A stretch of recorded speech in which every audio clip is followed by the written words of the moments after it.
Investigates like News 4. Who's to blame for millions of dollars in health care premiums doled out by Buffalo City Hall to dead employees and their families? News 4's investigative reporter Luke Moretti is on the money trail for this morning's special assignment. Luke. Yeah, that's the question taxpayers are asking. The city administration's official position is that the Human Resources Department dropped the ball. And while the city was able to recover some money, a lot of it is gone for good. Kiss it goodbye.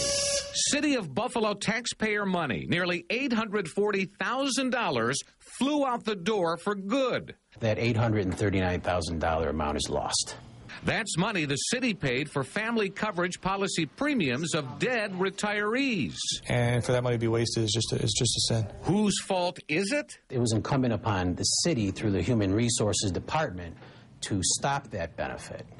We can't expect widows or children of deceased retirees to know all the details of family. Enter Carla Thomas, the city's former Human Resources Commissioner. She was terminated by Mayor Byron Brown for inadequate performance.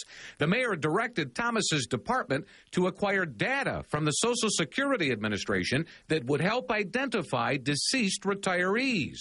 Because the directive was not followed, hundreds of thousands of dollars, almost $2 million initially in taxpayer money was lost. Thomas, during a hearing last year, said she inherited problems that have been around for decades. And for them to try to insinuate that I should be able to fix them in 2 years is absurd. Should the city go after family members of deceased retirees who received coverage they should not have been getting?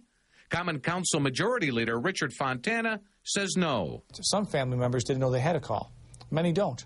In fact, many people today still don't know that if your spouse passes on, he was the city employee, or she was, then the remaining family members do not receive coverage. Does the city's insurance carrier, Blue Cross Blue Shield, have a responsibility to make sure that only those eligible for benefits receive them? I think it's a two-way street and a relationship that needs to be developed and nurtured. Obviously, if we're paying someone to do work for the city, they should be looking out for the city's best interest.